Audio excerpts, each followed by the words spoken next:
नमस्कार, डाफे टिभीमा स्वागत छ। म मुना चन्द।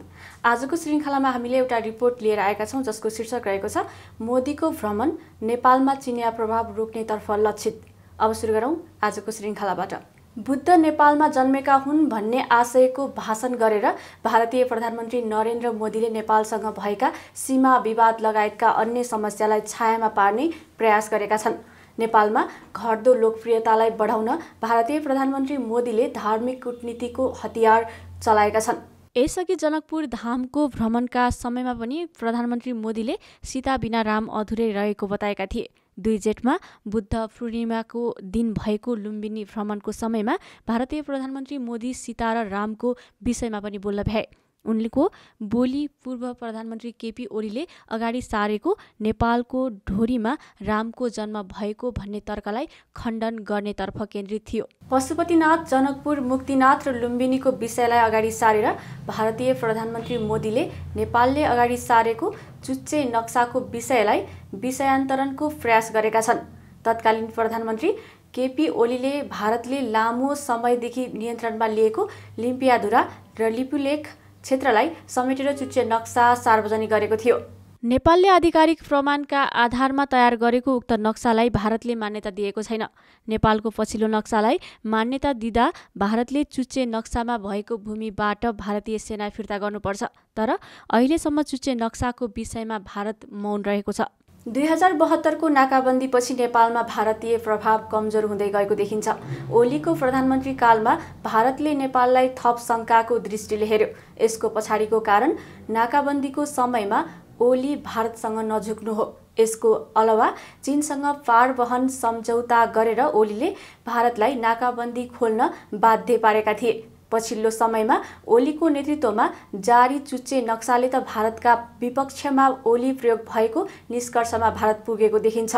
ओलीपछि बनेको देउबा सरकारले भारतसँगको सम्बन्ध सुधारका लागि सबै खालका प्रयास गर्दै आएको छ। भारत भ्रमणको समयमा कूटनीतिक मर्यादा विपरीत देउबा भारतीय जनता पार्टीको कार्यालयमा पुगेका थिए।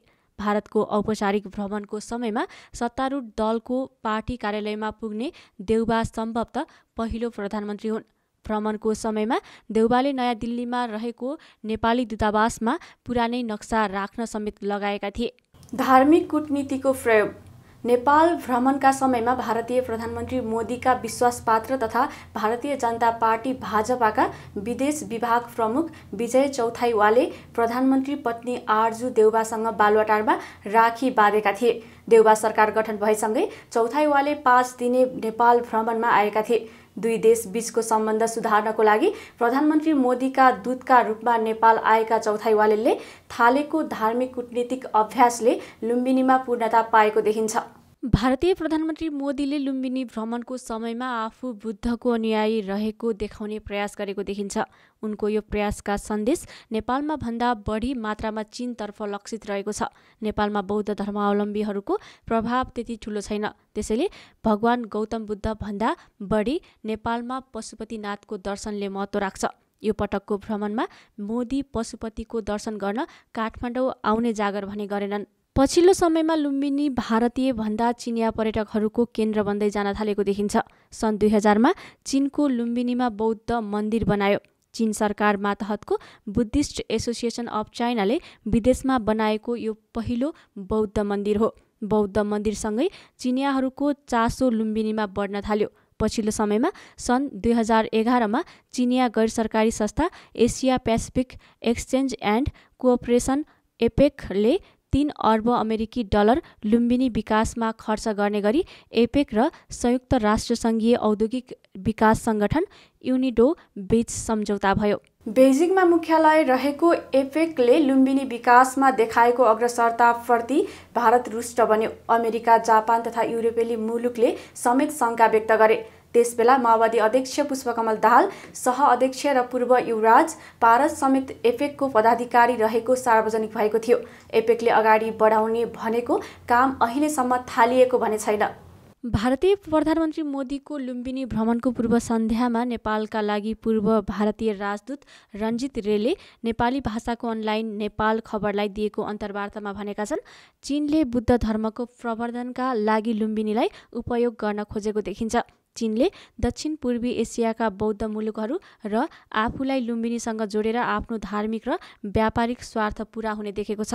त्यसैले उसले लुम्बिनीमा आफ्नो चासो बढाएको छ। पूर्व भारतीय राजदूत रेको उक्त अन्तर्वार्ताले पनि भारतीय प्रधानमन्त्री मोदीको लुम्बिनी भ्रमण राजनीतिक मात्र नरहेको प्रश्न पार्छ। उनी योजनाका साथ दिल्लीबाट लुम्बिनीतर्फ लागेका थिए।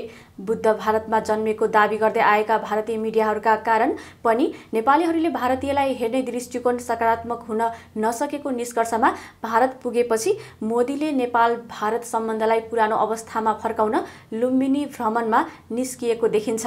15 मिनटको भाषणमा 4 पटक नेपाली भाषामा सम्बोधन गरेर मोदीले नेपालमा आफ्नो गुमेको छवि फिर्ताको प्रयास गरे। यसका साथै चीनलाई लुम्बिनीमा भारत पनि एउटा महत्त्वपूर्ण खेलाडी भएको सन्देश दिन उनी सफल भएका छन्। भारतले अगाडि सारेको बौद्धिक सर्किटको विषयमा सम्झौता नभए पनि लुम्बिनी र कुशीनगर बीच भगिनी सहरको सम्बन्ध स्थापना गर्ने सहमतिमा हस्ताक्षर भएको छ। कुशीनगरमा बुद्धले महापरिनिर्वाण प्राप्त गरेका थिए। यी दुई ठाउँका अलावा सारनाथ र बोधगयालाई जोडेर भारतले बुद्ध सर्किट बनाउन चाहेको छ। लुम्बिनी भ्रमण गर्ने पहिलो भारतीय प्रधानमन्त्रीका रूपमा मोदीले रामायण सर्किट जस्तै बुद्धिस्ट सर्किटलाई पनि अघि बढाउन चाहेको देखिन्छ। उनको यो चाहनाको बीजारोपण भने अहिलेको भ्रमणले गरेको छ। लुम्बिनी आएका धार्मिक पर्यटकलाई कुशीनगर, सारनाथ र बोधगया घुमाउँदा नेपाललाई भन्दा बढी आर्थिक फाइदा भने भारतलाई हुने देखिन्छ। यसका अलावा नेपालमा रहेका बुद्धसँग सम्बन्धित क्षेत्रलाई जोडेर नेपालमै बुद्ध सर्किट बनाउन सकिने सम्भावनाका विषयमा भने नेपाल मौन रहेको देखिन्छ। धार्मिक कूटनीति मार्फत मोदीले लुम्बिनीको भ्रमण गरेर चीनलाई दिन चाहेको पहिलो र प्रष्ट सन्देश हो, भगवान गौतम बुद्धसँग तिमी मात्र होइन हामी पनि जोडिएका छौँ। अर्थात् नेपालमा जस्तो चीनमा पनि मोदीलाई जनस्तरबाट हेर्ने दृष्टिकोण बदल्ने प्रयासमा उनको यो भ्रमण भएको हो। चीनमा बौद्ध धर्म मान्यहरूको सङ्ख्या बढी भएका कारण पनि मोदीले म बुद्धको अनुयायी हो भन्ने सन्देश दिन खोजेको देखिन्छ। नेपालमा भने यो सम्बन्ध सुधारको एउटा कडी मात्र हो। नढाकिएको लाज। मोदी लुम्बिनीको भ्रमणका समयमै नेपालले दोस्रो अन्तर्राष्ट्रिय विमानस्थलको सुरुवात गर्यो। भैरहवा स्थित विमानस्थलको सुरुवात गर्ने काममा मोदीले सहभागिता भने जनाएनन्। यसको कारण पनि चीनलाई देखाउने प्रयास भयो। चीनिया ठेकेदारले बनाएका कारण विमानस्थलको सुरुवातमा मोदीले सहभागिता नजनाउने भन्दै मिडियाहरूले मोदीको अनुहार बचाउने काम गरे।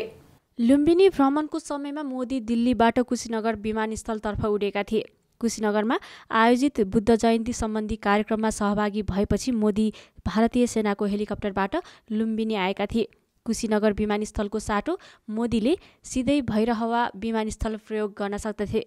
भैरहवा विमानस्थल प्रयोग नगर्नुका पछाडि भारतले नेपालमाथि देखाउँदै आएको हेपाहा सोचले काम गरेको देखिन्छ।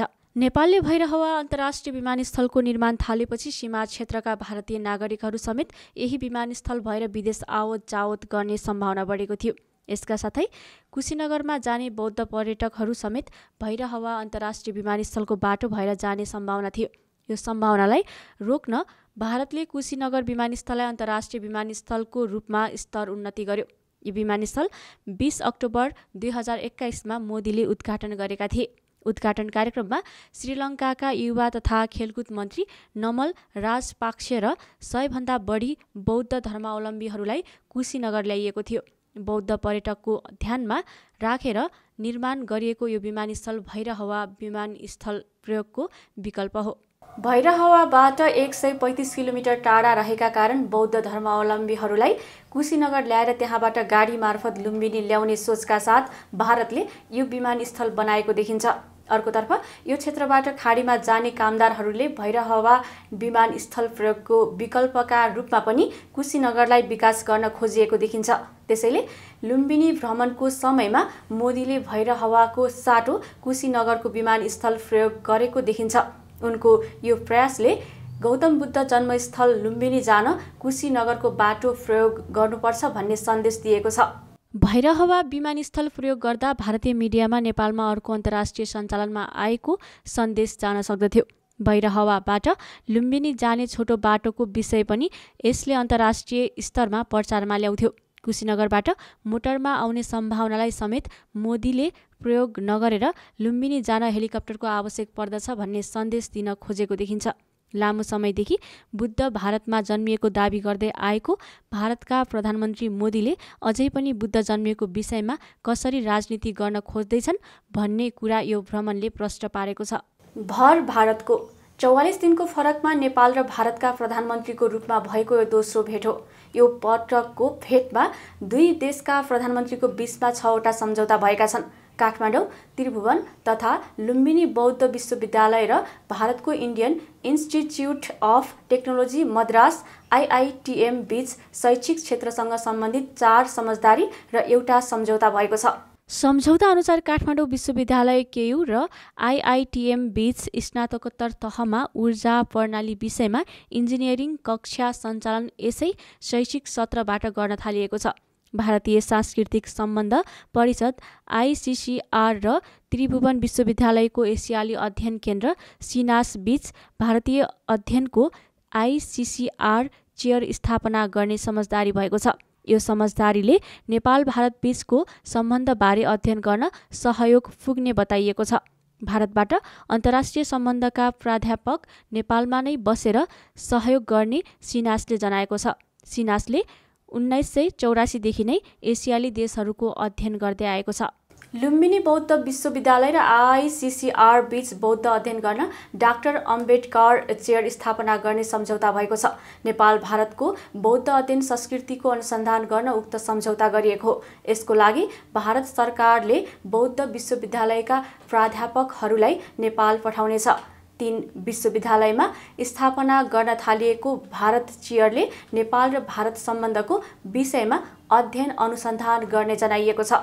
यो कार्यक्रमले ज्ञानको उत्पादन गर्ने विश्वविद्यालय क्षेत्रलाई भारतीय विज्ञको पोल्टामा लैजाने देखिन्छ। यसअघि 2वटा जलविद्युत निर्माणको काम पाएको सतलजलाई अर्को जलविद्युतको काम पनि जिम्मा लगाइएको छ। भारतीय कम्पनी सतलज जलविद्युत निगमले सङ्खुवासभा स्थित अरुण 4 अर्ध जलाशययुक्त जलविद्युत आयोजना निर्माणको काम पाएको छ। यसको लागि नेपाल विद्युत प्राधिकरण र सतलजको संयुक्त लगानीमा एक कम्पनी स्थापना गरिनेछ।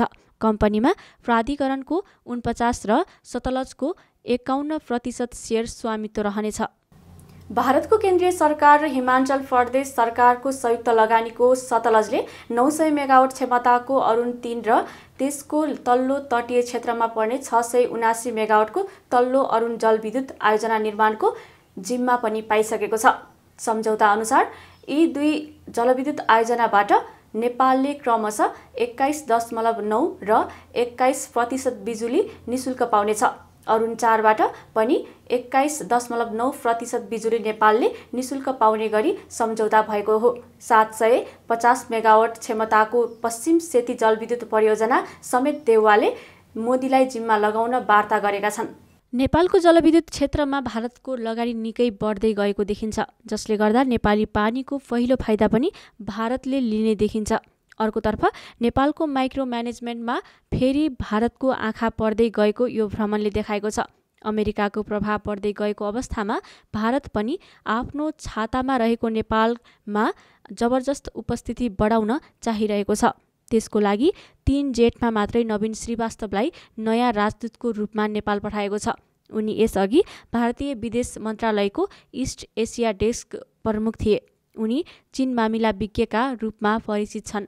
सन् 2020 को मे महिनामा भारत चीन सीमावर्ती क्षेत्र लद्दाख स्थित वास्तविक नियन्त्रण रेखा लाइन अफ एक्चुअल कन्ट्रोलमा देखिएको विवाद साम्य पार्न श्रीवास्तवले भूमिका खेलेका थिए। उनको कार्यक्षेत्रभित्र चीन, जापान, दक्षिण कोरिया, उत्तर कोरिया र मङ्गोलिया थियो। उनी कम्बोडियाका लागि भारतीय राजदूतका रूपमा काम गरिसकेका छन्। चीनको साङ्घाई स्थित भारतीय महावाणिज्य दूत समेत रहेर काम गरेका श्रीवास्तवको पहिलो काम नेपालमा चिनिया गतिविधिलाई कम गर्नेतर्फ केन्द्रित हुने देखिन्छ। आजको श्रृङ्खला तपाईँलाई कस्तो लाग्यो हामीलाई कमेन्टमा अवश्य बताउनुहोला। यदि आजको श्रृङ्खला तपाईँलाई राम्रो लाग्यो भने लाइक र सेयर गरी हाम्रो च्यानललाई सब्स्क्राइब गर्न नभुल्नुहोला। हवस् त आजको लागि यति नै। अर्को भिडियोमा अझै रोचक जानकारी लिएर आउने नै छौँ। तबसम्मको लागि बिदा दिनुहोस्। नमस्कार।